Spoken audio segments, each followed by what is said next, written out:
That time an American was reincarnated into another world. Chapter 291. Count the Crystals. The fourth princess left the glass desert under the watchful eyes of my pale horseman after delivering her message. Although she tried to insist that she would return by her own means, I hardly allowed it. It would be too convenient for the princess to get hurt during her trip back. I couldn't leave my enemies any room for slandering my name. Thus, the princess was delivered like a package, put to sleep with some mental magic, flown to the capital, and dropped in the royal palace without harm. While we got some nasty correspondence a couple days later, I paid it no mind. Now I just needed to get the king his pile of crystals. With some calls to San, we started pulling on our logistics network and moved some pieces. The crystal harvesters, which were already hard at work, started putting in overtime. The brigades were also told to commit to some more battles with the scourge. More kills meant more crystals. There was no reason we couldn't kill our way to our quota in a month. After the orders were given, the warehouse filled day by day. We soon started preparing the necessary vehicles for transporting such a large mass of poisonous black crystals. During the few weeks that passed, Amara was given some time with the Desert Eagles. She couldn't be gone for too long because there was still a set of teleportation spells that needed to be developed. While our heist was a long-term project, it needed to be started as soon as possible. We already had the teams on standby.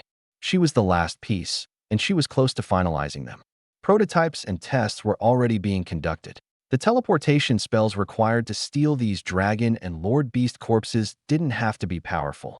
They were single-use, and they didn't have to have their signature masked when they were finally activated. However, they still had to be planted near the corpses. While this by itself wasn't difficult, making sure the planted devices weren't noticed for at least a year would be. I had some thinkers at Wonderland debating the issue, and they had come up with some good ideas, but oftentimes they made the solution too complex. Keeping them uninformed about the true nature of what was happening didn't help the issue, but I wouldn't go telling them about a project like this. All the pieces had to fit together. Amara's spell, the form it took on, how it was deployed, how it was hidden, and how it was activated. They all had to be carefully designed and implemented. Any mistakes would blow the entire operation. So Amara was soon back in her study, doing what she did best, and I continued to guide the war against the scourge. The Maginot Line was established. Under my supervision, it was made more perfect than it otherwise would be. Tens of miles of defenses were set up, and while most of it was initially unmanned, it would soon be filled. The brigades wouldn't be beyond the line for long. Once they retreated so that the defense could be mounted, the might of our magical fortifications would show itself. The time to pull back wasn't far off. The scourge was mounting more pressure, and what was a mere 2 million strong army back when Stronghold Charlie and the Treehouse fell had now grown. We had already killed over 1 million of them over the years, but they had reinforced their ranks with even more. There were 4 million of them marching toward us, and while a significant portion of them were still moving from the crossing, the Nexus and Intestine networks would accommodate their swift travel. The Maginot Line would be mounting a defense no other army in this world had ever seen. Just 50,000 against several million. It would be worthy of legend by itself. Of course, the sovereign leading them was still a problem. But I already had that solution waiting on my call. I continued to oversee the Maginot Line as my pieces moved. October soon came, and the logistical preparations for my tribute to the king were completed. I had my propaganda machines in the capital announce the date of the delivery. I intended to have as many eyes on those crystals as possible. The king would be given no room for excuse, and what happened after wouldn't be my problem. I couldn't show up myself, though. Part of me wanted to stir the pot and march through the streets in a grand display of arrogance. The other part of me knew that it would only take one sovereign or marshal with no care and a little bit of hate to kill me on the spot. With the third claw coming after me, I couldn't take chances, but others could. There was no reason I couldn't have some soldiers and agents there parading the cold metal glory of Iron Legion. It would boost my image on top of everything else. The days passed with me inside the command hardpoint of the Maginot Line. It was only when my delivery date came that I finally stepped away from the battlefield. October 10th, 628. It was a beautiful day in the capital. Cool, breezy air and sunny skies made it an especially good time to stand at the top of the Black Spider Hotel overlooking the royal palace. Iron Legion had moved in during the early morning. 4 super heavy tanks were parked in the wide road leading straight toward the royal palace's entrance. A few helicopters were in the air collecting constant video of the surroundings, and several dozen Iron Legion soldiers were hanging around the tanks leisurely. Almost all of them were conversing with the citizens who had formed crowds in the area. Most were normal humans, only some being Nephilim. The Nephilim were intimidated by the icons of humanity's strength. They knew they were corrupted, knew that they stood against humanity.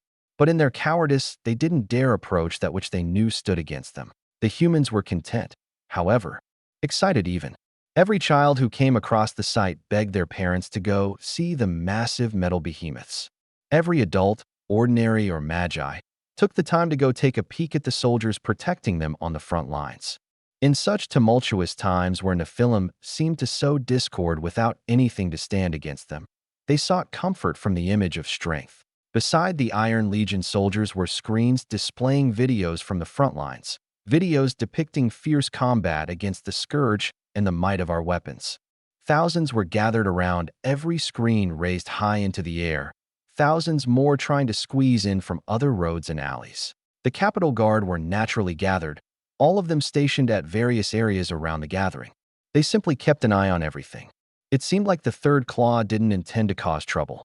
Yet, the Black Spider Hotel was on the opposite side of the main road that led to the Royal Palace, providing a clear view even from a few miles away. With my eyes, I could monitor everything going on in the light of this nice day. Sector 4 monitored everything else in the dark. They were actively collecting information on the Third Claw agents around the gathering. We had already found a dozen, and more were being spotted every handful of minutes. They couldn't hide from my tech. Program magic was still without equal. You're going to stir quite the reaction, Sir Cooper. I'm honestly a bit surprised that you're choosing to do this. The Keymaster spoke from the side. The two of us had been standing around for an hour or so, chatting away the minutes as my Iron Legion accumulated a larger and larger crowd. The delivery had yet to happen, but I would milk this opportunity for all it was worth. You mean giving them crystals? Indeed. 500,000 crystals is no small amount. You will make them incredibly wealthy overnight. I consider it an investment. It'll buy me time, which I desperately need at the moment. Pissing them off now or giving them an excuse will leave me little room in the future. This is true. Being honest, if you hadn't already proposed the grand heist to us, I would have advised you to withhold this delivery. If your plan works out, however, this paltry amount will look like a joke. I didn't react to that, continuing to stare at what could be considered another showcase. How is the development of those spells, if I may ask? The Keymaster suddenly asked, referring to Amara. I shrugged with a casual response. It's coming along nicely. Prototypes are already being tested. We've had our successes, but Amara says she feels like she's missing something. The knowledge that the Teleria family imparted to her, complete guides to making teleportation networks, has been comprehensive enough to lay the foundation. But she's taking it a step further while trying to combine it with my own magic. Let's just say there's been a certain ceiling that she has yet to break through. Her undertaking is an incredible one. I believe that success or not, the results will be enough to make the endeavor worth it. I agree, but neither of us make promises we can't keep. I've asked for some help. Hopefully it'll be enough to get her past that ceiling and make rather than break our heist. I see. This help of yours must be incredible. I didn't respond. I had a feeling the Keymaster already knew that I had asked for help. I think he already knew who was coming to help Amara despite me still being in the dark. Some more time passed, everything continuing as normal until I saw a large incoming helicopter in the distance. It was one of the cargo models, and below it, hanging from a metal cable, was a large metal container. It drew eyes as it entered the airspace above the Capitol, slowing until it was over the Royal Palace. Then it lowered itself, the container touching the ground right in the middle of the central plaza. The helicopter flew away once the cable detached itself, leaving the container by itself. It was a cubical container roughly 20 feet long, wide, and tall. It had no defining features, not even any indications of handles, terminals, or latches. The walls were flat steel, nothing more. Seeing as enough attention was on it, I sent a signal from my aerial. It triggered the hidden enchantment on the container, the seams splitting open and dropping each of the container's walls. Exposed were 500 smaller transparent containers, each holding varying amounts of crystals of various sizes. Not all crystals were the same. Some were the size of a walnut, while others could be as big as a man's head.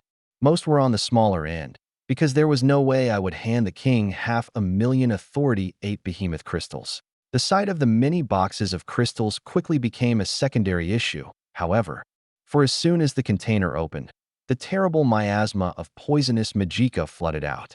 500,000 black crystals was no small concentration of power, and it had palpable effects on the environment around it. It's why battlefields could become corrupted wastelands of mutated plants and beasts. Leaving behind scourge corpses en masse was a recipe for ruin, and the distilled power cores of 500,000 of them were right there in the middle of the royal plaza. I chuckled as the Iron Legion soldiers dropped barriers of magic, protecting the people from the flooding miasma.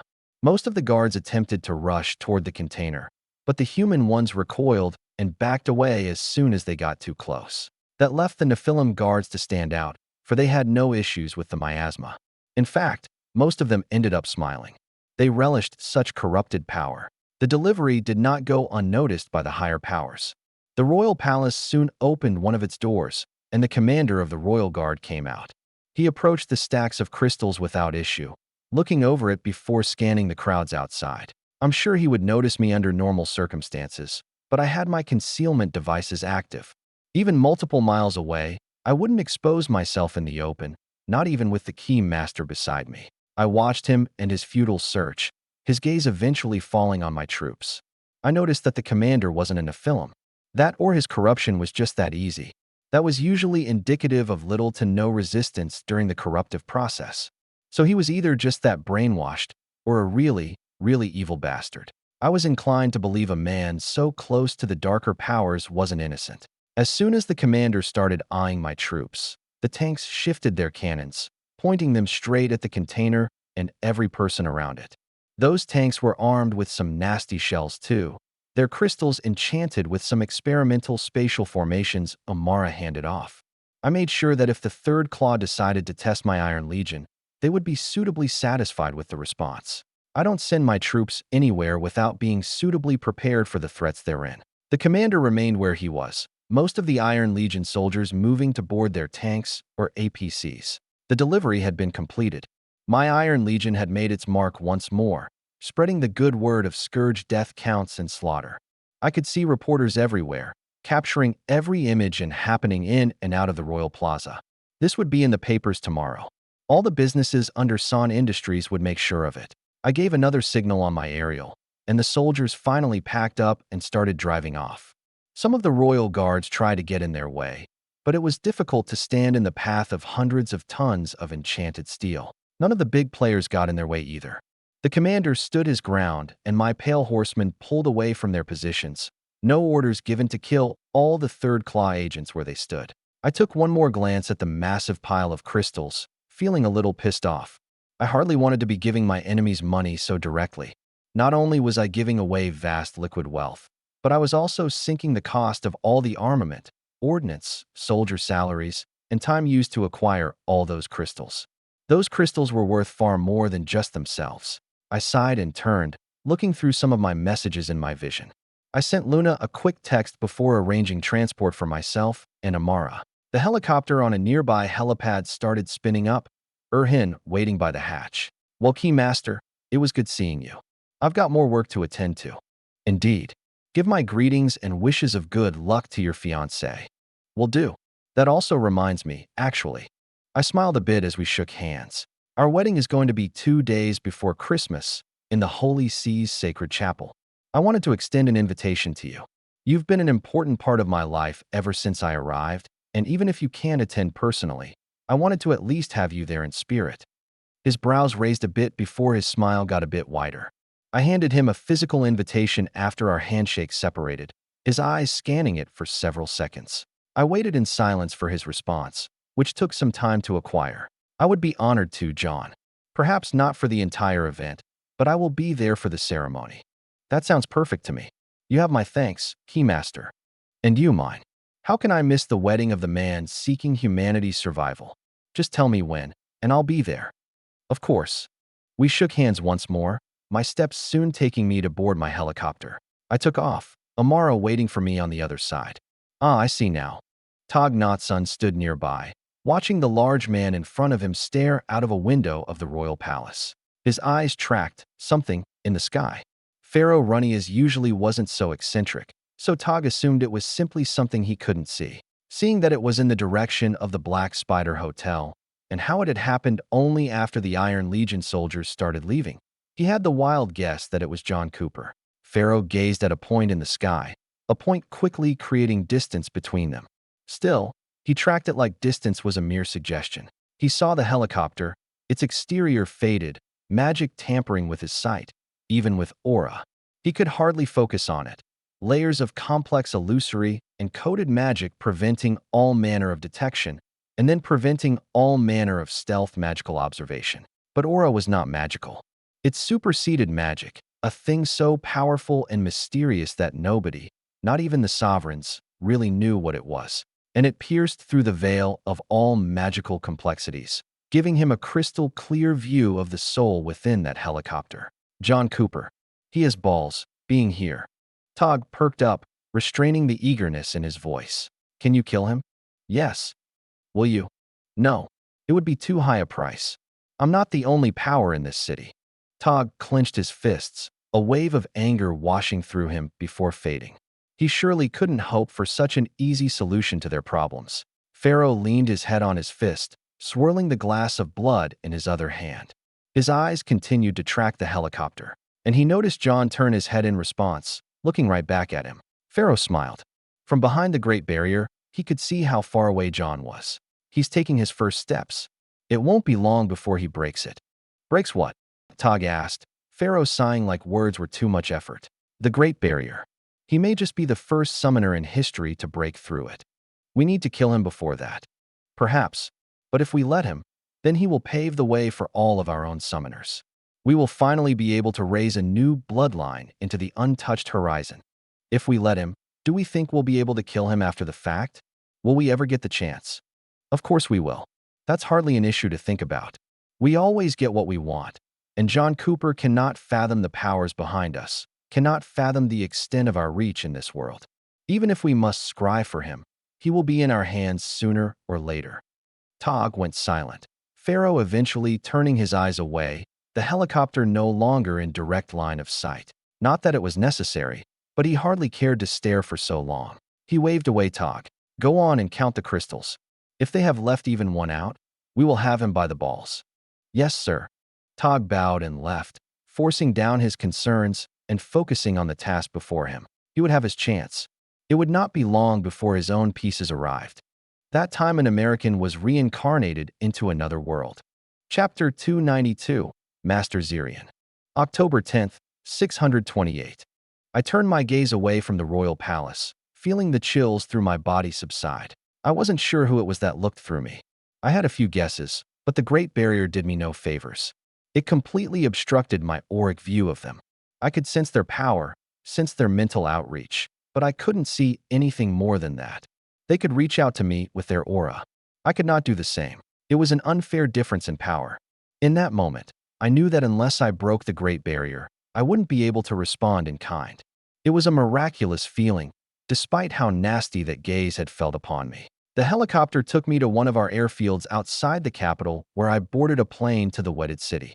Once I landed in my estate, I made my way to Amara's study, finding her hard at work inside. She turned to me as soon as the door opened, leaning back in her chair with a thick book in her hands.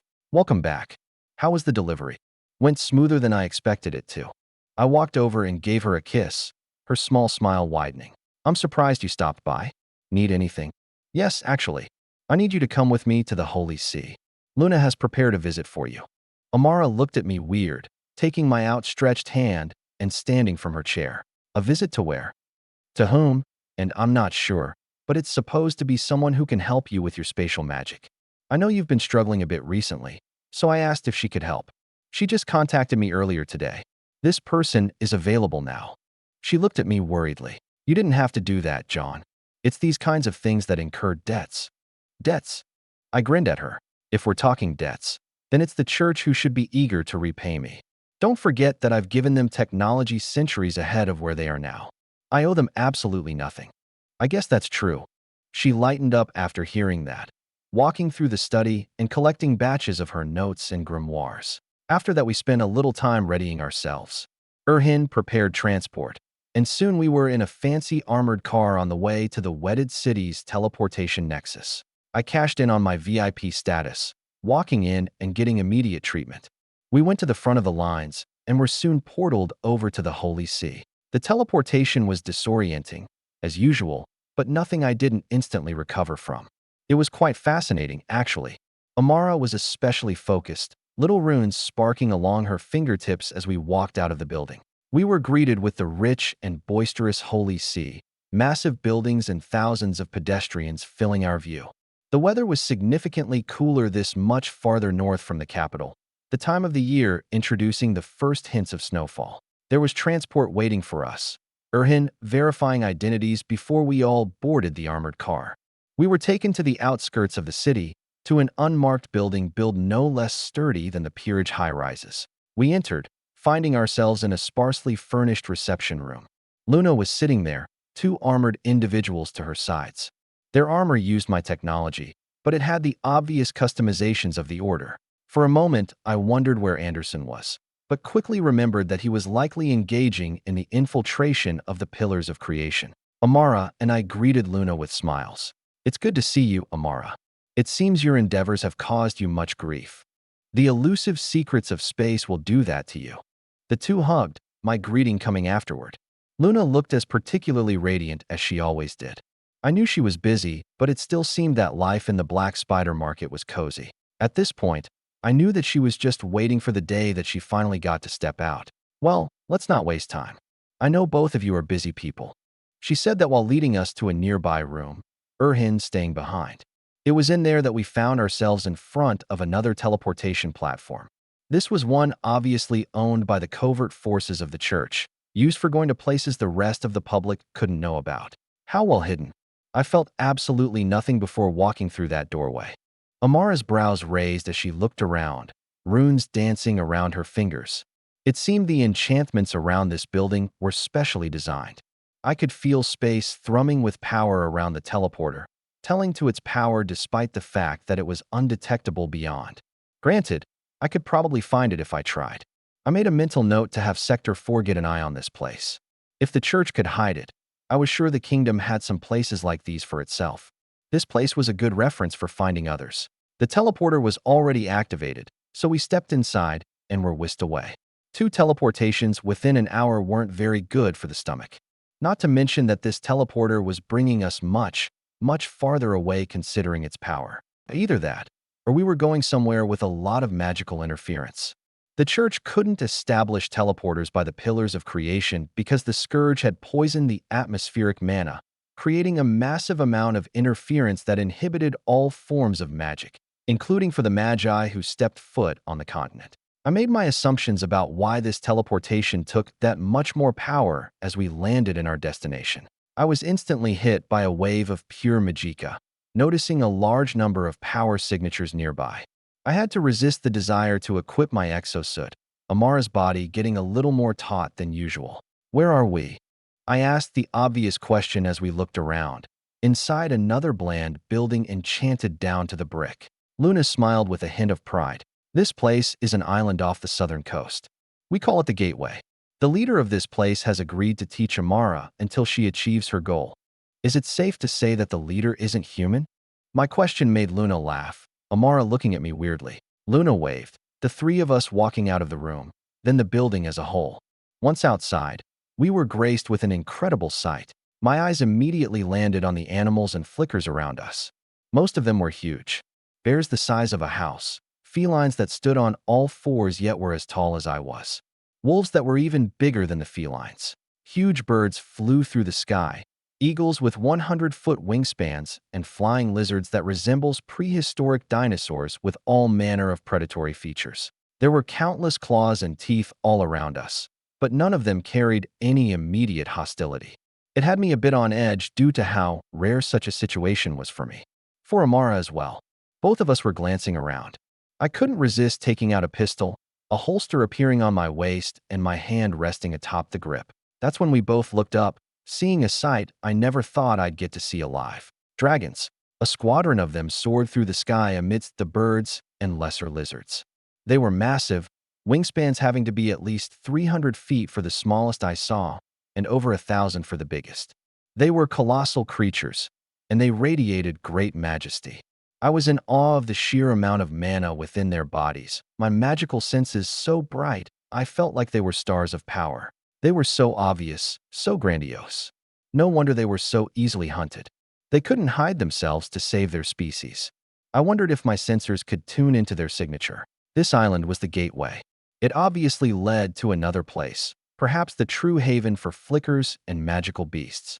Luna laughed at us. Come, you two. The gateway is a sort of haven for these animals and flickers, away from the claws of the kingdom. The paragon species continue to replenish their numbers in places like this, recovering from the extinction attacks by the kingdom many years ago. It takes them centuries to recover? I asked while scrutinizing the details of those dragons in the sky. They looked about the same as the dragon corpses I had seen, perhaps a bit smaller, not as bulky. Living in this paradise seems to have gentled them somewhat. Luna nodded, guiding us down a stone path. We were within a human city, populated not just by beasts and flickers, but by many thousands of people. This seemed to be a major hub for the church, connected only by teleporter. Perhaps it was worth it for the materials they harvested from here. The paragons are slow to breed. It accelerated when they were genocide, but a mere couple centuries couldn't possibly make up for thousands of years of unrestricted procreation. The dragons used to be the kings of the sky, used to hold dominion over legendary places like the Skylands. Now they're forced to share a measly island with hundreds of other lesser species, not to mention the other paragons. Do they have conflicts with the other paragons? Not many, but as their numbers grow, so do their desires. They've been restless in recent years, though not entirely thanks to each other. I nodded, Luna leading us through the city on foot. We eventually used some magic to speed up the travel, shuttling between huge buildings intertwined with nature. Eventually, we found ourselves before a massive palace of magical stone. I could sense dragons within, many hundreds of them. This wasn't the only palace either. There was one other some miles away, occupied by the Lord Beasts. We entered the palace, dragons flying all about the interior. Many of the juvenile ones were playing, magical bolts zipping about the atmosphere, while what looked like the parental figures sat atop pillars and watched, sighing in tiredness. Many eyes found us, though. I had to keep reminding myself that the paragons were intelligent, capable of communication. I had come across an alley cat before, and it had been capable of controlling flickers and planning with me. These were not just some beasts driven by instinct. But we weren't the only humans. One woman walked up to us, flanked by two other girls, both of whom were blindfolded. The woman smiled at us, then at Luna. We are pleased to host you again, Lady Luna. These are the guests of His Majesty Zirian? Indeed, Magister Jessica. Luna answered as I observed the two girls beside the Magister. I was curious as to why they were blindfolded, but as soon as I felt a small bit of their aura, I suddenly understood. They were training aura, projecting themselves like I had done a few times before. They navigated the world without their senses. Based on how they followed the Magister, they were likely rather adept at it. Noticing me staring at them, Jessica turned to me. Do they interest you so, Sir Cooper? A bit. They're training aura, right? Among other things. These are acolytes who will return to the church when they have finished their training here, communing with the heavens through prayer and removing their senses from the world. Through this, they achieve what we call spiritual enlightenment, similar to an element for a warlock. Indeed, these two have been enlightened and are going through the final rites before returning to the mainland. As soon as they choose a flicker for themselves, they will leave. I stared at them a little longer, noticing a bit of irregularity with them. I could see the cloth over the eyes of one becoming slightly damp, her breathing becoming shaky. I looked at Jessica. Are you spiritually enlightened? No, I am not. I only help them hone their aura techniques. I looked away from her, back to the girl in front of me. Her aura was becoming less stable, shaky like her breathing, and becoming increasingly emotional. I could smell the fear. One thing I quickly noticed, though, an anomaly I didn't expect to see outside the pillars of creation, was the fact that the two were completely ordinary, not an ounce of magicka on them. Yet they had honed their aura to such a degree. It gave me some ideas. I already knew it was possible due to invocations, as well as kata, who gave herself artificial power. This was a different kind of training, though. I didn't intend to discount whatever spiritual enlightenment was, but there was a chance it was useful. I wondered what changes it brought. I was curious, almost enough to send some psyche their way. That's when my hand, still resting on my pistol, twitched. I saw the girl in front of me turn and start running away. Right after, I saw a large dragon plummet from above, landing in the path of the girl. The girl ran to the dragon's embrace, hiding behind its tail as the dragon stared at me. It was huge, like most of them were. Its scales were black, red skin peeking out from underneath in certain places. It was at least 80 feet tall and bristling with Authority 9 mana. I slowly removed my pistol from the holster, flicking off the safety as the dragon continued staring at me. The pistol was chambered in .50 AE heap caseless rounds with a fly automatic firing mode, trajectory correcting systems, and a retinal targeting solution. It fit nicely in my hand, and it would handle even a large dragon like that just as comfortably. I didn't expect that I'd be dragon hunting so soon. Jessica noticed the issue immediately, as did Luna and Amara. She frowned as Amara stepped back to my side, both of us facing the dragon. What's going on? I'm sorry, Magister. The girl who ran tried to control her breathing, eventually buckling over and vomiting on the floor. The other girl beside the Magister suddenly bowed, catching my attention. Magister, what is it? What's wrong with you two? We will take our leave. Apologies. She started marching toward the dragon, helping up the girl before both of them directly left the area. The dragon remained, my gaze returning to it. It wasn't openly hostile yet. There was silence for a few seconds before I broke it. Are you that bored, dragon? Magister Jessica. The dragon spoke, finally turning its head. Why have you brought such a terrible person to this place? Excuse me. Amara responded first, stepping in front of me with hate in her voice. Watch your words, dragon. You have no clue who you're talking to. Don't let your ignorance get you killed. Little one, you couldn't kill me if you tried. Yeah? Wanna bet? Amara's hand clenched, opening a second after to expose a growing black hole, mana pouring from her body and turning the entire atmosphere stagnant with her control. Stop! Jessica suddenly stepped between them, Amara staying the spell and Jessica turning to the dragon. Beryl, these are guests of His Majesty Zirian. He is John Cooper, specially invited by Lady Luna and the commander of Iron Legion. Have some respect. The dragon was silent, staring, until eventually giving way. I'm glad His Majesty is handling him, then.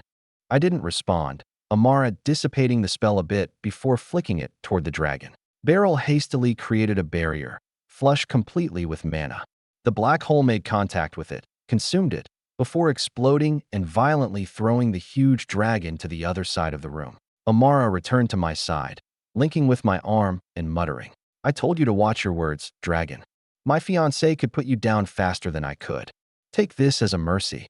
The dragon recovered after some seconds, my gaze turning toward Jessica. Take us to our destination. Yes, right this way. She nodded, the four of us walking through the room and into another area. We were silent until we reached two grand doors leading to another hall. Jessica motioned toward them, stepping to the side. His Majesty is inside. Please enter. Let's see this new teacher of yours. I stepped forward with Amara, the doors automatically opening before we could push them. What we walked into wasn't a reception hall, but a massive study. It was filled with arcane artifacts that twisted the air and made my senses tingle with danger. My eyes immediately fell on the dragon in the center, sitting atop a large stone pad, 200 feet tall even as he lay down. The room was built proportional to his bulk, the ceilings at least 2,000 feet high and completely glass, with massive magical openings to allow the dragon to fly in and out comfortably. He looked at us with massive white eyes, his body composed of purple scales that crackled with lightning when he shifted. I noticed around the room there were huge metal pylons and metal structures along the walls, most likely grounding rods for whatever lightning inadvertently discharged off the dragon's body, preventing it from killing anyone. He was at least Authority 11, not quite a sovereign. I wasn't sure if the dragons even had any more of those, though I was inclined to believe they did. There was no way they were here, though. The dragon, His Majesty Zirian, smiled at us, baring teeth bigger than I was. He spoke after the grand doors closed behind us, with a voice as deep as the thunder I'd hear during a lightning storm. Apologies for the incident, young ones. Please forgive their ignorance. They have been too sheltered during their lives. Sometimes, not even age can fix the shortcomings of one's environment. It's no big deal. I know I'm not the most pleasing soul to look at. I responded with a casual smile, Zirian humming with a rumble before looking at Luna. You've brought me a talented one, Lady Luna. I will admit that I had little hope. She's one of the most impressive warlocks I've ever seen. With little guidance, she's reached heights that will soon surpass mine. I'm sure in your hands, she'll break records. We shall see. Since you have delivered them to me, you may leave whenever you wish. I will ensure proper accommodation. Sure thing. Have fun, you two. Luna gave us goodbyes before exiting the room. Our attention returned to Zirian, who remained on the massive stone bed. He looked at Amara. Amara Teleria. Authority 9, enlightened with your air and fire elements. How fitting. You've been brought here so that I may impart some of my knowledge, particularly in the ways of space. I understand that you are endeavoring in the topics of teleportation. I am, Your Majesty. Some of its secrets still elude me. Well, what would space be if not secretive? But fear not. Should you accept, I will take you on as my student for as long as it takes to achieve your goal. This is my deal with Lady Luna. What did she give you for this? Amara quickly asked, mirroring my slight skepticism. I doubted that this rich dragon would teach for nothing. Zirian chuckled though, his laughter shaking the atmosphere. The deal is your success, Amara. She has informed me of why you're doing this and the plans your fiancé has for the future.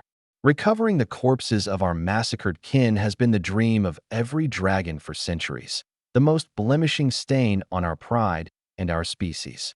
Your success promises to rectify this, and that was all I needed to hear.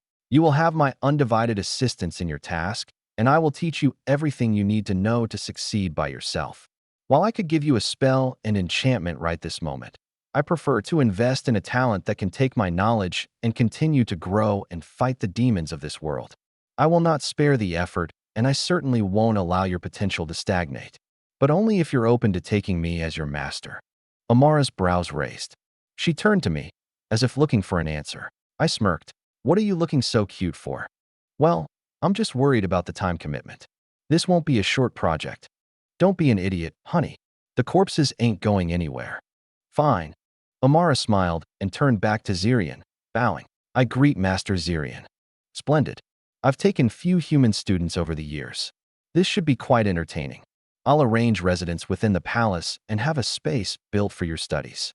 For now, if you two wish, you can head to the commons and have a gander with the beasts and flickers there. I'm sure your own companion has been eager to play with more kindred. Yes, Pup has been quite jumpy. Amara chuckled, going back to linking her arm with mine. Zirian nodded and raised his head back up high. Very well. Come find me tomorrow. John Cooper, you are welcome to stay as you wish. The teleporter is open to you, but I ask for discretion. This place is secret, and whether you know how to find it or not, we would prefer to keep our existence hidden. I happen to be very good at keeping secrets. Amara chuckled at that. I was willing to bet that Zirian knew little about Iron Legion in general, even from the information Luna gave him. After a bit more discussion, the two of us took our leave. We decided to hang around the city, and I didn't mind staying in this place for a few days. It was quite the sight, and I wanted to collect as much intel as possible. When night came, I'd know where this place was located on the map.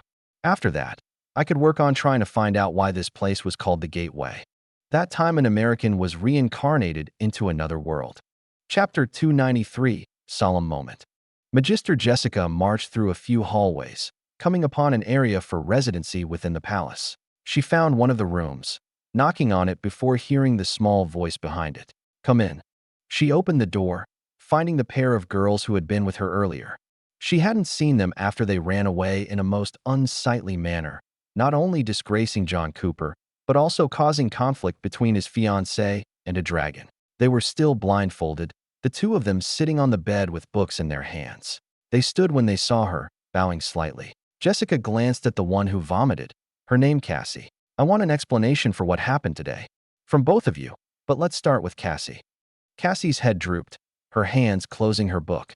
She was silent for several seconds before muttering. It was John Cooper. Did he do something I didn't see? Do you know him somehow? An impossibility, Jessica knew, but she had never witnessed her students do something like that, so she just couldn't know. Cassie shook her head. No, I don't know him. And he didn't do anything. Not exactly. She paused for a bit. The other one, Amelia, taking the chance to speak up. Magister, after being spiritually enlightened, we're able to see certain things about the souls we gaze upon. When we look at people, we can see and understand a few things about them. We can get a deep glimpse at the kind of person they are. We can see the stains upon them, the virtues within them, and to some extent, what things they did to earn them. Jessica listened. She wasn't enlightened herself, so while she had heard similar things before, she would never know what it was like to personally see those things. Still, these students of hers were incredible. The church trained them to be pure in spirit. Not sinless, not blameless, but pure in their thoughts, actions, and words. Part of that was placing them among people just like themselves. Before each other, there were no secrets. They saw everything. Every little nasty vice, sin, and wrongdoing. It made her morbidly curious about what they saw. So, what did you see within John Cooper? Both of them paused, Amelia speaking first. Well, most souls are usually pretty white. We've seen soldiers from the church before, Templars, even some raiders from the order. Their souls are blindingly white, despite the stains on them. Okay, John Cooper though. He's a fucking monster. Cassie suddenly cursed, her eyes burning through the blindfold over them. Do you know what he's done? He's murdered thousands of people, and he enjoyed nearly all of it. He doesn't just lack regret or guilt. He remembers every single one of his murders in perfect detail, and he enjoyed committing every single one. Jessica recoiled, unable to get a word in before Cassie continued. He looked at us like we were nothing but walking bags of flesh and blood. I actually saw myself, another stain on his soul that showed how he was going to kill me, as if he had already done it. I saw my brains on the floor. I saw your dead corpse, Amelia's, and that of every single dragon, adult and child. The man had already killed all of us in his mind, and he felt absolutely nothing but glee at how much fucking material he would have to use for crowns. He's killed the old and young, massacred entire towns by the thousand, has tortured dozens in such clarity that I could feel the blades stripping tendons from my bones. I can hear the screams. He remembers all those screams. Cassie nearly screamed herself, Jessica watching her with barely contained horror. Not so much at what she was describing, but Cassie's visceral fear while doing so. Amelia looked only slightly better, her eyes flashing with her own memories of it all. She stood up while Cassie trembled on her bed, walking over and bringing Jessica to a corner of the room. Amelia took another glance at Cassie before taking a deep breath. The thing about our vision of souls is that what we can see, and how clearly we can see it, depends on the memory of the person we're looking at. John Cooper has a perfect memory, so we could see every little stain not just in perfect detail, but as if we were living it. Looking at his soul didn't just expose the memories, but tried to impart them. How tainted a soul is also partially relies on the feelings of the person. People who, say, killed in self-defense and regret having to do so won't be stained by the memory. Murderers who revel in killing are usually far darker, but despite having tainted souls, they still don't have that many stains. They usually never get so far. Not that far. Jessica listened carefully. She hadn't been on the island very long, and she wasn't the one who taught spiritual enlightenment. This was important information for her, especially as it pertained to John Cooper. Amelia faced her dead-on. He's a psychopath, Jessica. I don't even see the virtues in him. I didn't see his fiancée, that woman. I didn't see any good he's done. I don't want to believe that he's truly done no good. But that just means he doesn't consider his virtues to be significant. Whatever the reason may be, his being in this place can bring no good. Jessica remained silent, Amelia looking back at Cassie and seeing her calm down. Jessica pondered before asking, "What about Amara? What did you see in her?" She was normal. She had stains and virtues, and her soul was bright. She takes no pride in her stains and regrets many of them, feeling guilty about others. She's far purer than most, and she shouldn't even be standing next to a man like that, let alone marrying him. That he is her greatest virtue should be a sin in itself. Jessica didn't respond to that, looking at both of them before nodding. All right, I'll keep this in mind while escorting the two of them. I'll keep you all away from him. But be careful, Amelia. John Cooper is an extremely powerful man with Lady Luna's favor. You know little about him and what he does, but it's clear that the one thing you do understand is how dangerous he is. Do not earn his ire, or that of his fiancées. Amelia nodded under Jessica's stare, hugging herself for comfort. Jessica sighed and turned to leave. You and Cassie take care of each other. I must attend to other things. October 12th, 628. Oh God, they are just so cute.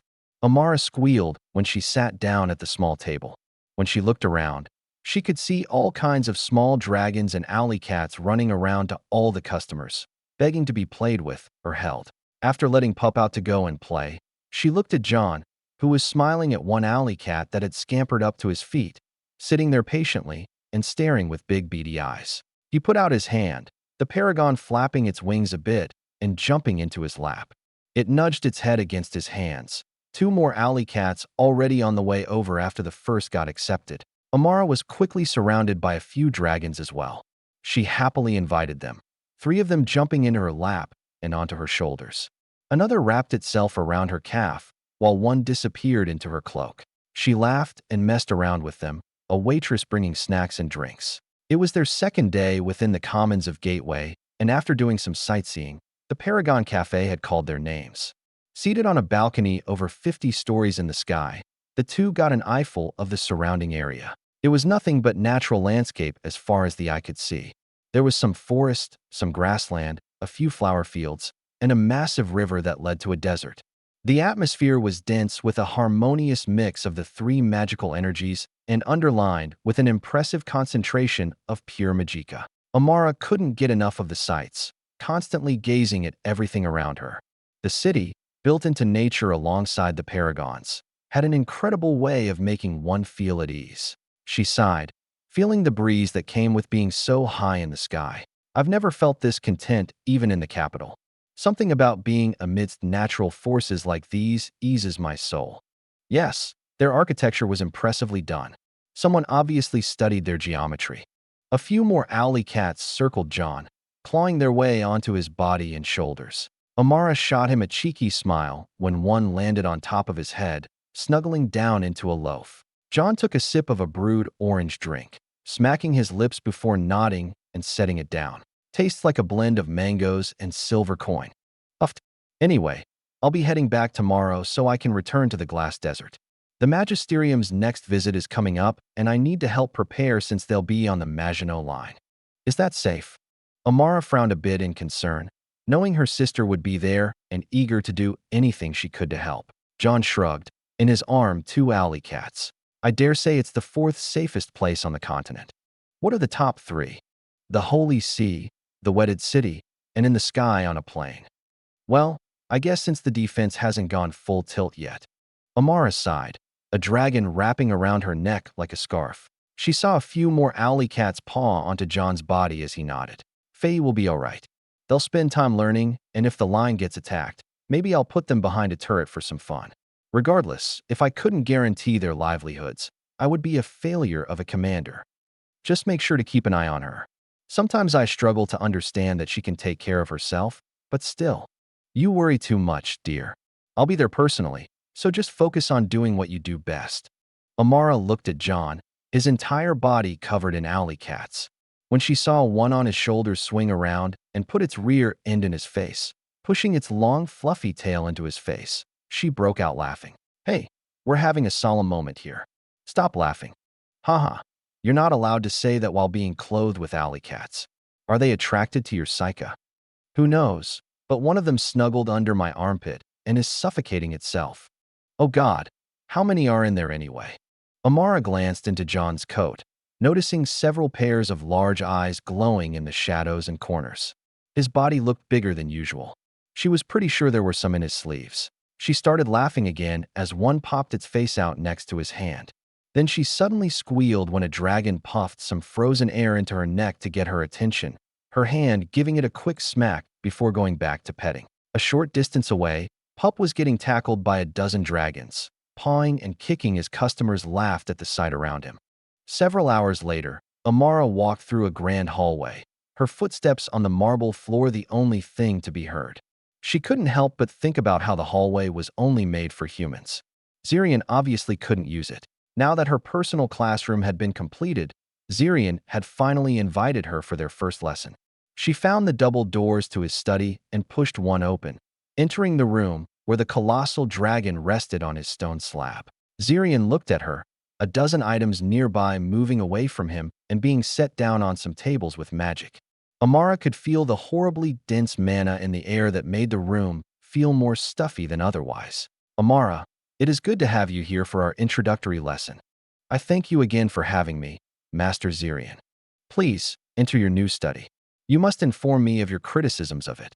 Amara was ushered to a side room, the small door nearly lost amidst countless esoteric tools and structures. She entered and found a huge circular room almost as big as her study back home. It was almost completely empty besides a few tables and bookshelves lining the walls and some devices in the center of the floor. The mana within was even more dense than the dragon's study, concentrated into the relatively small area. The roof was almost completely gone, allowing the dragon to look inside with his large head.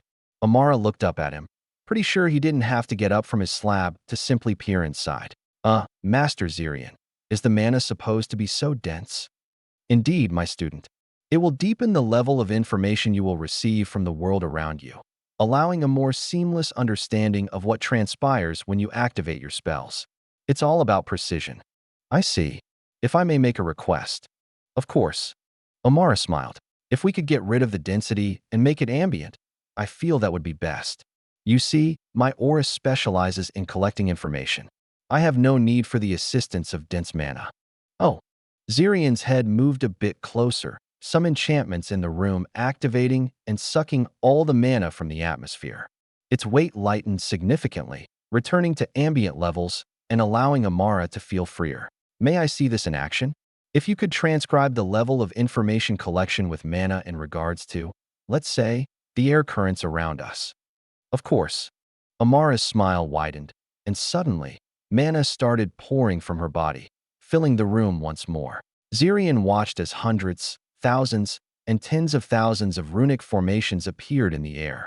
They were so dense and small that they began to form waves and flows.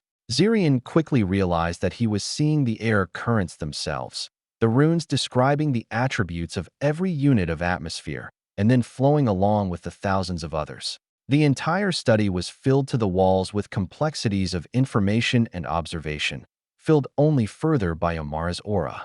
After millions of runes had outlined every air current and eddy in the room, Amara finally stopped and took a long breath. She looked around and nodded. A rather good exercise. Indeed, my student. Your aura is incredible. We dragons acquire details about the world so effortlessly that many never practice doing more. Only the most senior dragons like myself could compete with you. And yet, this level is effortless for you. Well, so long as one disregards the mental load. Amara smiled wryly, remembering the amount of blood she shed from her eyes and nose. She hadn't had many more situations like that since getting her crown, which was also the only reason she could perform this impressive feat. Zirian chuckled, looking back at her. Indeed. But that pain is a blessing. It instantly solves the biggest problem all high-level warlocks are faced with, above all as it pertains to spatial magic. Most spells simply force the world to bend. In one way, spatial spells do just that. In another way, you must bend the spell to the world so that you can achieve what you desire. It's not enough to simply make a portal. One must establish a start and an end, as well as the tunnel connecting both ends. You must be extremely clear with your parameters. Failure to do so can kill your spell at best and kill yourself at worst. Today, we will get to the root of your struggle with spatial magic, and from there, we will resolve each parameter one by one. I will impart as much conceptual knowledge as I can and help you with your spell work. At the end, I will even impart some of my own magic.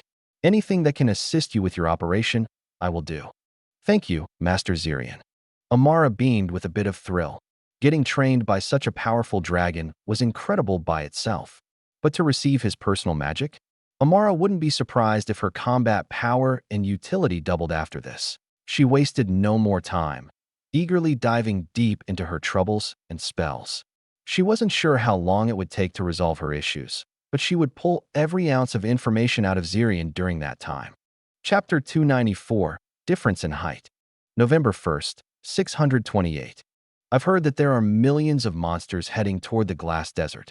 They say a defense is being mounted. I'm not sure how even the Iron Legion is supposed to hold its own against several million monsters. Do you know anything, Faye? Her head turned, looking at her friends sitting near her on the transport vehicle. They were all already in their Iron Legion-issued armor, yet the vehicle they were inside was massive enough to feel spacious with their bulk. After going through an hour of in-processing at the main operating base, they were quickly sent off toward the Maginot Line. They hadn't been told much about the details. They had been talking about rumors all week in anticipation for their arrival. The last excursion was incredibly boring despite actually being in the field personally. Something about the intensity of Iron Legion left their standards too high for the kingdom, and ever since their last trip out to the Glass Desert, all of them had been looking forward to this day. Now it was finally here. Like last time, there were no Nephilim with them. In fact, there wasn't a single Nephilim that left the Magisterium with them. Apparently, they had a separate excursion set up for them, considering John Cooper's previous discrimination. Faye was quite glad. Being near them was exhausting. She shook her head at her friend. She wasn't in contact with John much, a text here or there being the extent of their communication. She certainly didn't ask about what she shouldn't, not that John would tell her anyway. Secrecy was one of the things he was good at, and even now, she was only just learning about the true nature of what he did from her mother. She didn't like being kept in the dark or being pampered so much, but she also knew she couldn't be anything like John. She wasn't a freak genius seen once in a millennium, unfortunately. She couldn't be anything like her sister either, apparently. The vehicle was chattery as they drove to the line. It took a while, though not as long as Faye thought it would. The sun had barely set by the time they were within the area. Eventually they stopped, everyone stepping through the thick metal hatch and out into the open. It was the side of the wall that caught their eye first. Massive floodlights illuminated the several hundred-meter-tall cliff and everything behind it, the shade looking darker between the bright beams. Most of the ground was paved and streets were woven through the area and between buildings. There weren't many such buildings behind the colossal wall, most of them looking to be inside the wall itself. There were all kinds of doors and roads leading into it, huge supply trucks driving into it regularly. Faye was stunned by the scale of what was constructed. The face of the wall looked so dense with magic that the surface was beginning to take on a metallic sheen. Even Faye could feel the sheer density within. Her friend, a warlock, only vocalized it. Holy shit. Did he get a sovereign to enchant the wall? What the fuck is that mana density? Faye's friend adjusted her armor, feeling uncomfortable. In her mana senses, earth mana was flooding off the wall and into the surroundings. Magisterium students. Everyone turned when a car came rolling over, stopping with a bit of drift. An armored individual jumped out. Faye recognized her as their previous instructor, Instructor Bria. The woman's bearing was still as oppressive as before. We are currently under siege. If you want to see any of it before the enemy is all slaughtered, then hurry up and get in formation. Everyone's eyes widened, everyone running to line up. Soon they were double timing to the wall, entering a doorway and finding themselves in a massive elevator. They ascended all the way to the top of the wall. Everyone assembled, feeling the strong winds of a higher elevation. All around them were turrets, bunkers, and emplacements that either fired off the edge of the wall or into the air where aerial enemies were harassing them. Repeating cannons launched projectiles into the sky that exploded and blew the flying enemies apart, sending their bodies hurtling to the ground. Faye didn't recognize the species. It had to be new, and it was certainly fast. It looked as fast as the propeller planes, and they dropped bombs of their own, poisonous globs that spread gases and acids that ate through both metal and magic. The shields were up, though, preventing most from getting through too far. Not only that, but the earth mana within every structure was so dense that even those potent acids would sit there ineffective, unable to eat through such magical integrity. Some bunkers were drenched, and yet most of the acids were just bubbling across their surfaces, becoming inert over time. Some of the aerial enemies flew down to land, but they were never able to do so without getting wounded first, and when they finally reached the wall, warlocks and knights were there to slaughter them. Others took that as the hint not to get close. Not that there weren't always a few more naive or confident than others. Follow. Instructor Brio waved them over, running to the edge of the wall where everyone lined up on the fence and peered over. The sight was incredible. Tens of thousands of enemies were flooding toward the wall, monster, and behemoth alike. They looked endless, and at one time, Faye would look upon them and think there was no way they could be wiped out. Now, on top of this wall, they looked so powerless. She didn't know it was possible to feel like she was in such a superior position over the scourge. The lights of turrets lit up the darkness of the battlefield alongside the floodlights. Sweeps of turret fire created pillars of flame that annihilated everything around them, combining with bombing runs from planes above that rent the ground and monsters alike. The turrets were everywhere along the wall, and Faye noticed they were new models as well. She could hear every projectile, and she had never seen such a high rate of fire from anything else before. Even the massive cannons were firing every half second, and there were dozens of them at least. The monsters were decimated within 200 meters of the wall.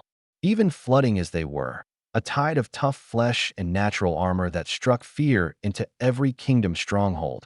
They weren't able to get close enough to so much as smell the ranks of troops waiting at the bottom of the wall. Everyone watched the entire battle.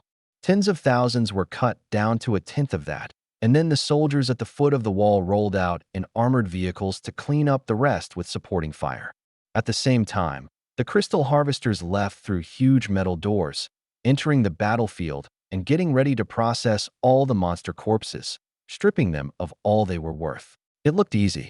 Not a single soldier had even come close to risking their lives, and they had decimated an entire army. It was systematic, mechanical, and scarily efficient. All it cost was money in the form of armament. Instructor Bria turned to all of them, her mouth opening to speak before she suddenly snapped to attention. "Greetings, Commander." Faye turned her head before suddenly jumping back, seeing John standing right over her shoulder, having peered over the wall just like her. She wasn't sure how he was able to remain completely undetected, but she also wasn't surprised, considering the stories she had heard about him. There were all kinds of legends flowing through the grapevine about John Cooper, the strongest summoner in history. She knew more than most, but it still wasn't much. He looked at her and wrapped an arm around her neck, pulling her in and knocking the top of her helmet. "What's up, kid? Haven't seen you in a bit. Authority for already, huh?" Faye smiled with a bit of flush, glad she was wearing something to cover her face. She nodded, not fighting his embrace. I'm not as fast as you were. My skill certainly isn't up to par." "Oh please, you're farther ahead than I was, and skill comes with experience. You're doing amazing, and all of us are proud of your progress. Just be careful. I don't tolerate insults toward my sister, no matter who they come from." He shook her helmet a bit, earning a chuckle before letting her go. Faye suddenly turned. "I have a request." "Oh yeah, I wanted to spar you." Faye saw John's brows raise, his smile widening. "Feeling itchy? Sorry. Your sister gets that way too. All right, we'll head down to the training room tomorrow morning. In fact, Instructor Bria will bring everyone down. We'll do a comprehensive test." "Yes, Commander." Instructor Bria gave her acknowledgement, John nodding and looking down the wall. "The battle is over. You all will get situated in the barracks and briefed on the next 30 days here." "Yes, Commander." Instructor Bria remained, everyone staring at John while he looked between each student. He spoke after some silence. "You all will be learning more while you're here, but it won't be so much theory like last time. We're going to place you in real roles, giving you real jobs that will demand real responsibility.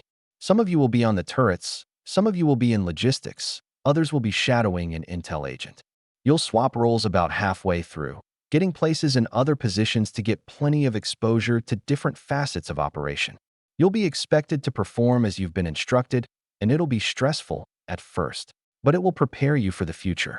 It'll give you a glimpse of what it means to be an adult, to take care of yourself and those around you. Some of you will be entering the military next year. Some will become a fourth year. Others will come to Iron Legion. Regardless of where you go, I'm going to impart experience that will carry into any position you end up in. Don't be the high-ranking newbie who doesn't even know how to get out of bed on time. Don't be the musclehead who only knows how to fight. Don't be the agent who cowers behind their desk job. I've seen too many on both sides of the spectrum be slaughtered.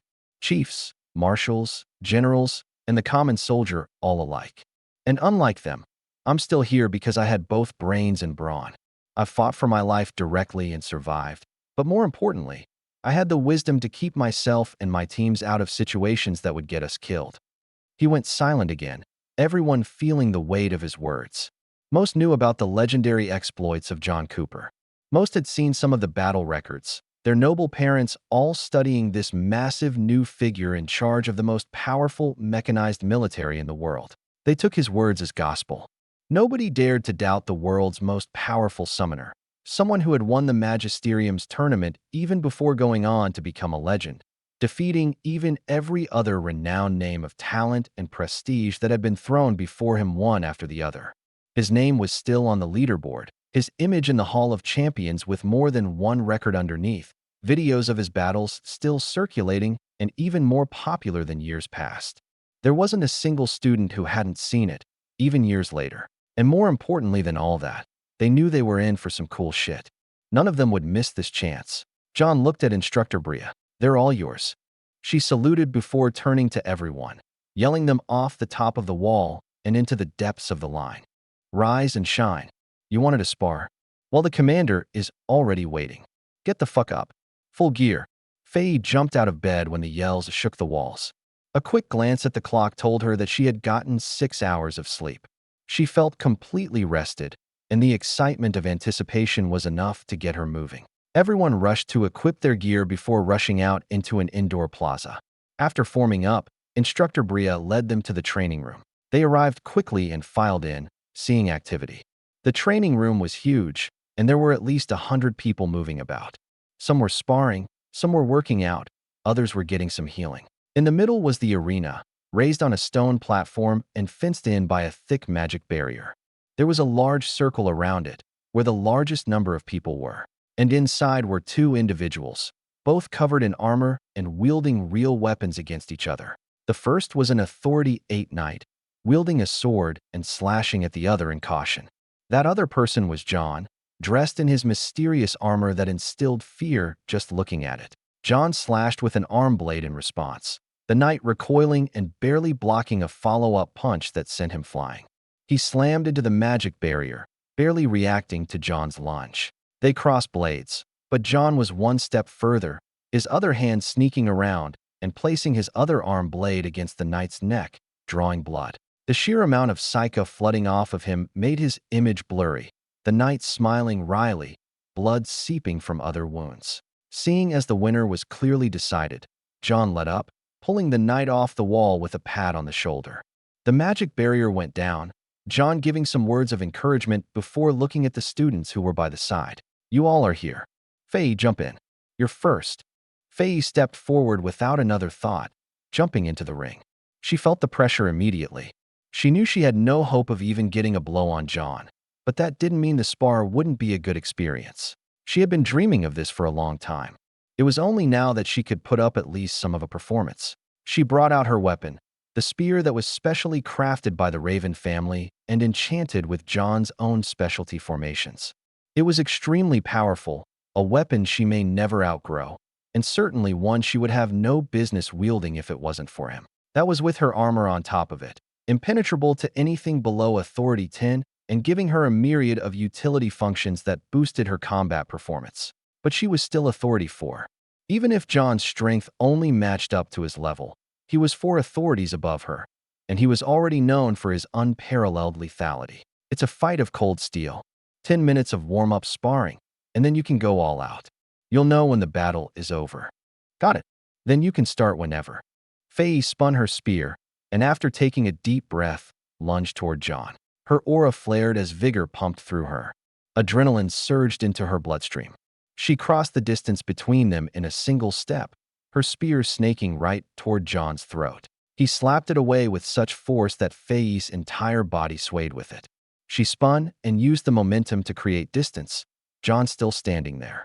That faceless visor felt like it was staring through her soul. She recovered and got close once more, but instead of a committed attack, she kept some distance and used the reach of her spear. She used her techniques, used her speed and strength, vigor flowing through her muscles like a drug. Her adrenaline, her suit, and her spear made her feel powerful.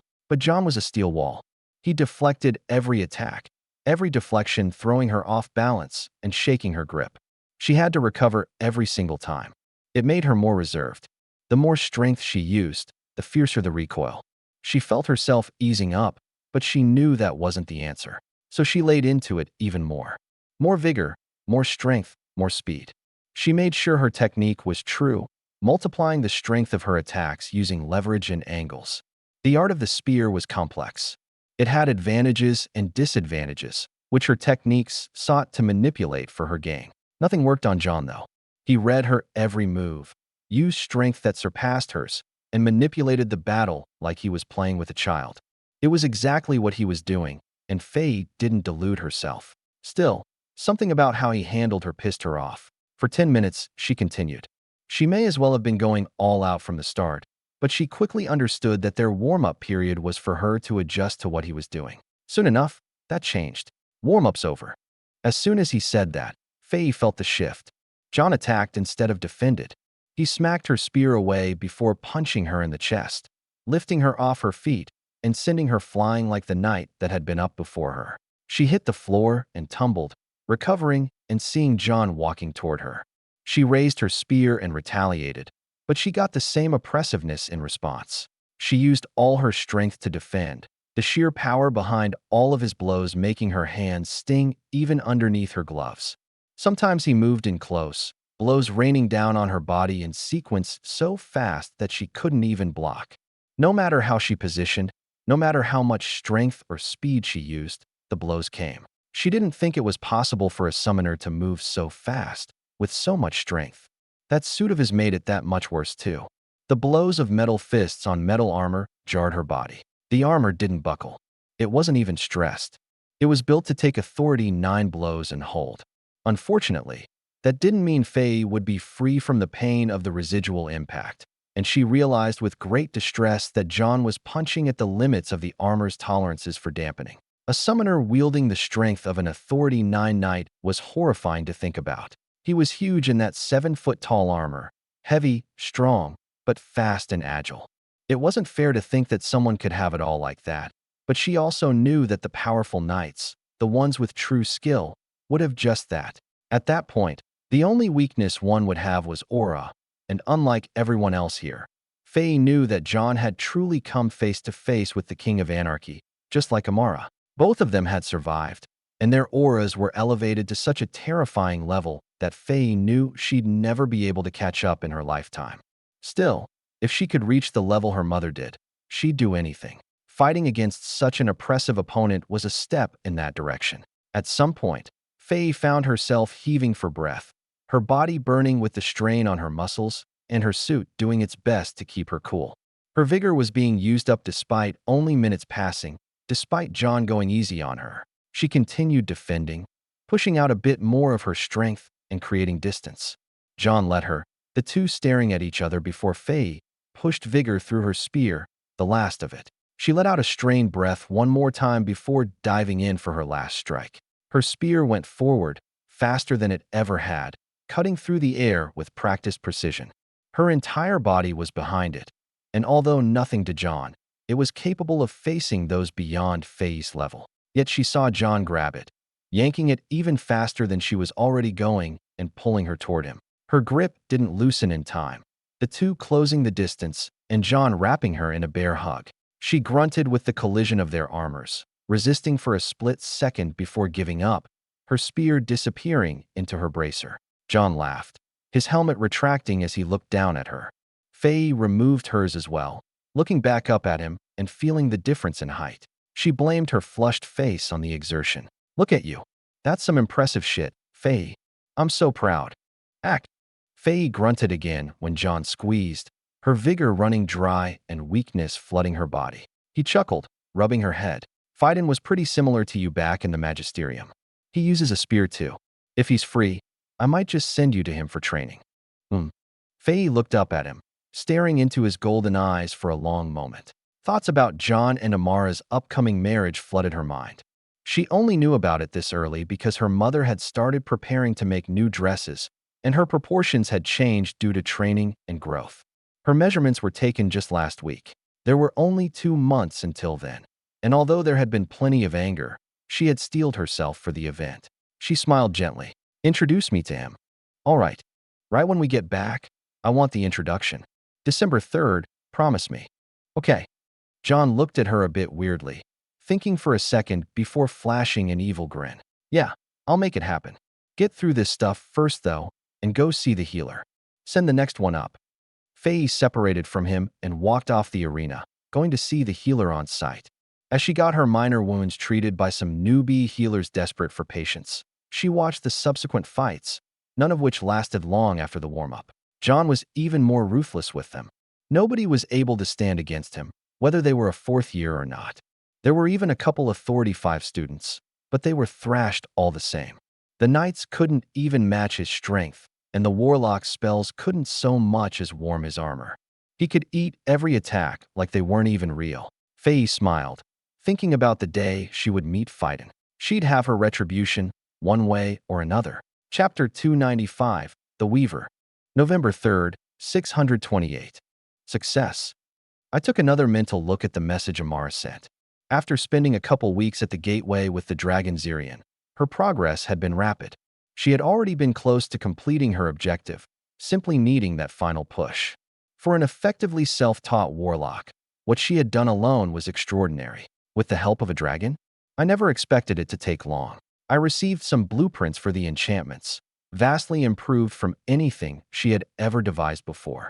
I wouldn't know how good they were until she sent a report on the specs, but if she was claiming success, then they had to at least meet the standard. She wasn't finished yet.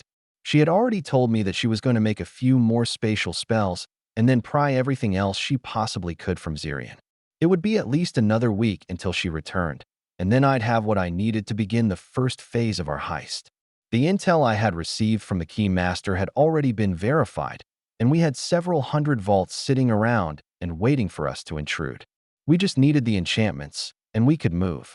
Though, her spells were promising much more than just a way to move dragon corpses. I nodded and turned my attention back to the person in front of me. Marquis Verks was an Authority 10 warlock who presided over territory in the southeastern regions of the kingdom, below the wedded city.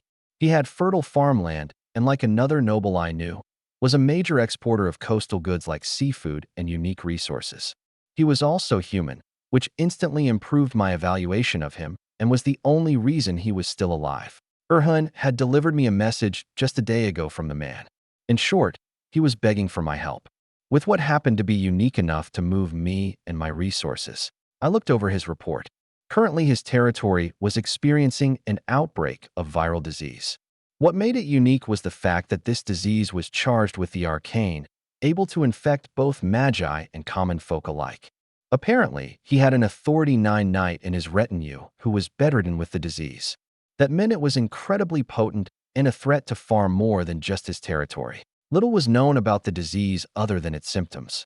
The infected saw their bodies weaken before being sapped of all magical energy within 2 days.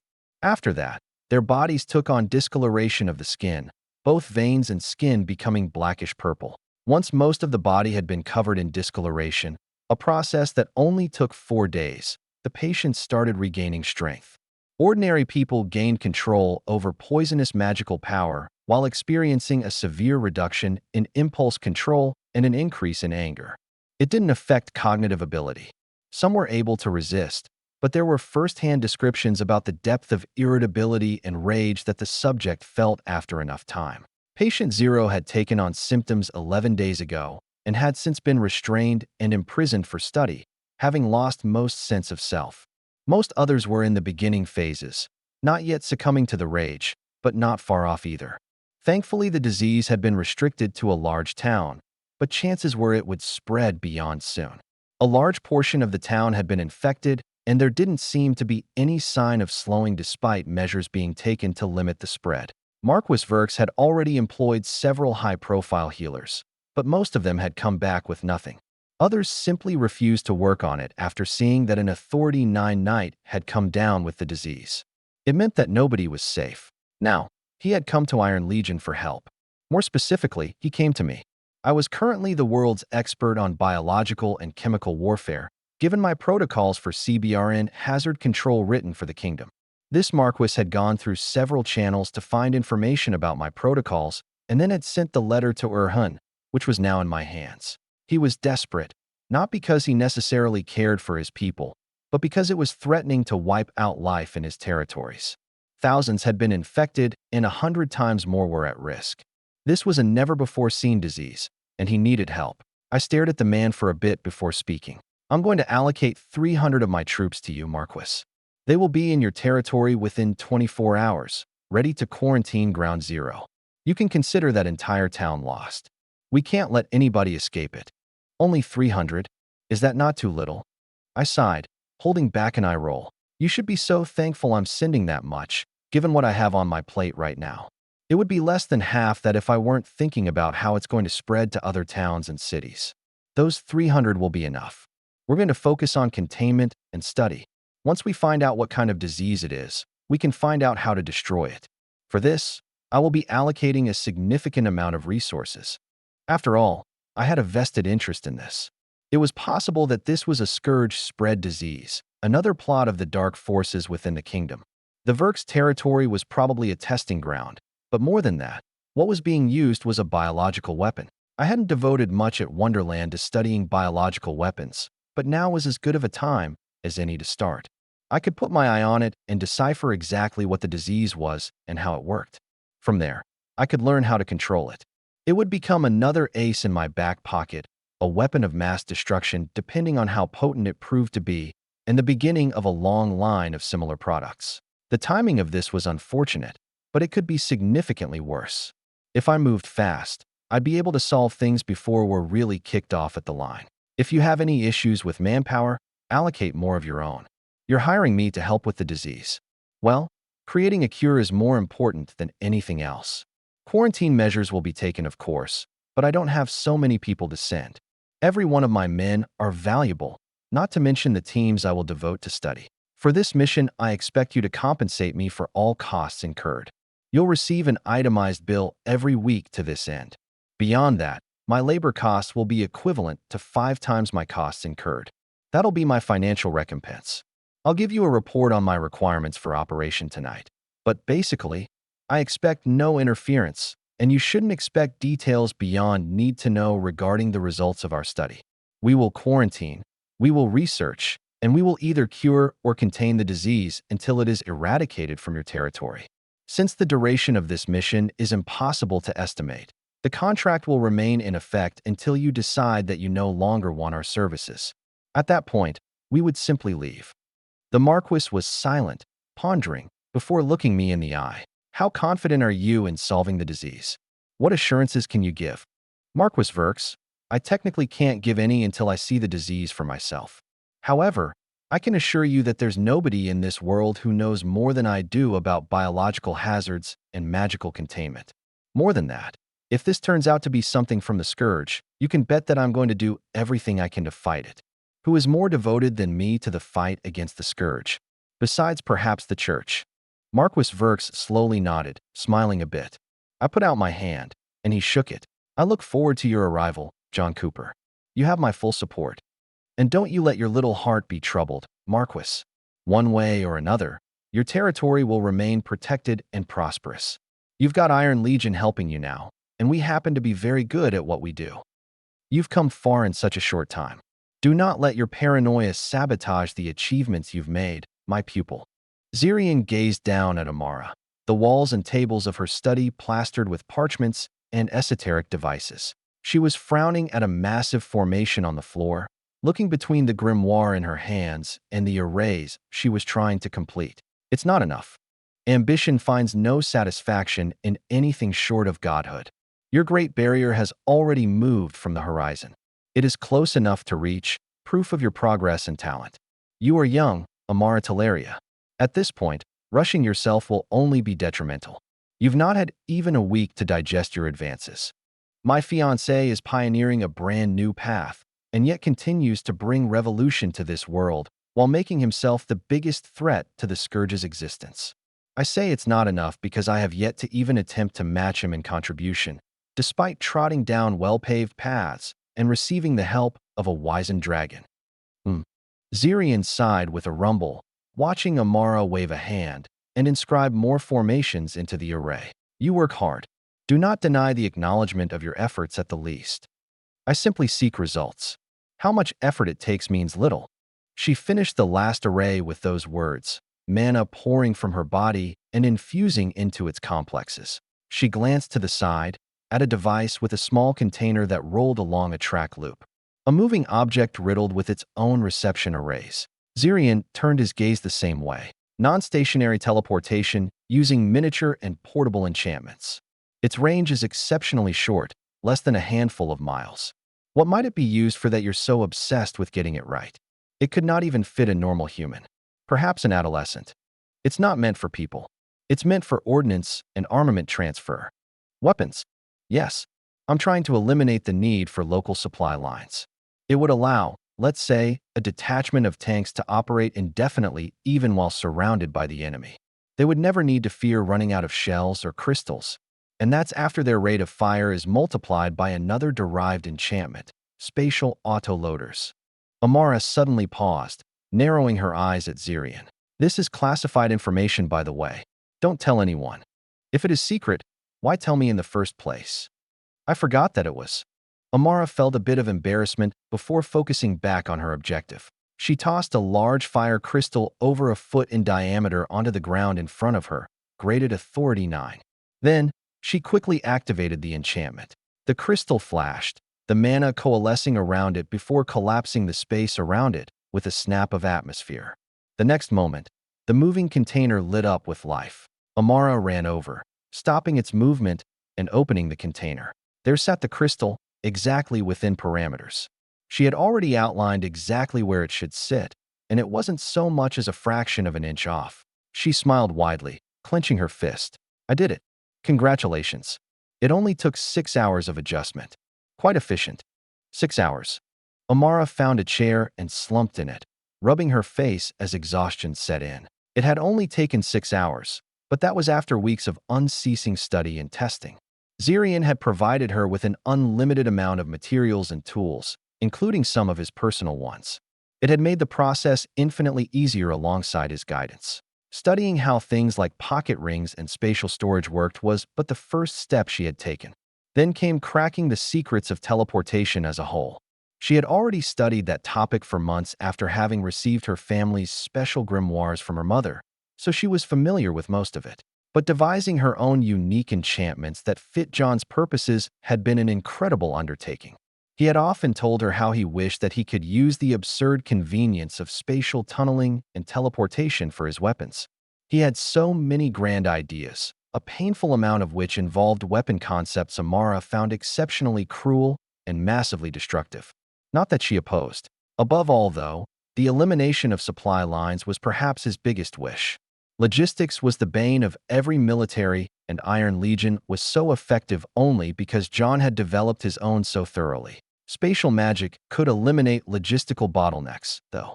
Whether it was teleporting supplies from the rear to the forward bases and the line, teleporting ordnance from supply trucks to vehicles, or teleporting shells straight into the breech of a tank for rapid fire. All of it was capable of overhauling how Iron Legion worked and multiplying its efficiency. Now, Amara had just created the answer. She tilted her head backward, looking Zirian in the eyes. On behalf of both myself and my fiancé, I thank you, Master Zirian. You've helped us more than you know. Oh, I know perfectly well how I've helped you. But don't relax just yet.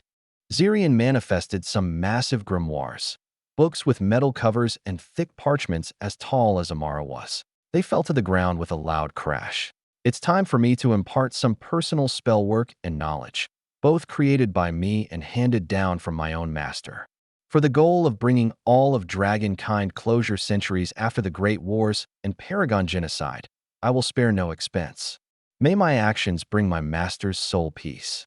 Amara felt chills gazing upon the grimoire. There was more than just magical arrays within it. She could feel life from it, intelligence. That's when the book suddenly shifted, rising from its position to stand vertically.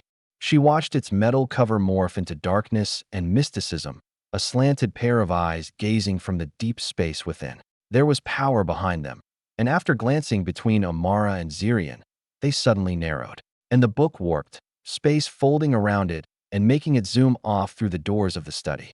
Zirian growled, "Get back here, you delinquent stack of paper, before I bind you to the forbidden darkness of the outhouses." The book froze, Amara able to see it despite it being invisible behind folds of space. Her awareness had already increased to such a level, far higher than it was before coming to the gateway. Zirian motioned to Amara with his eyes.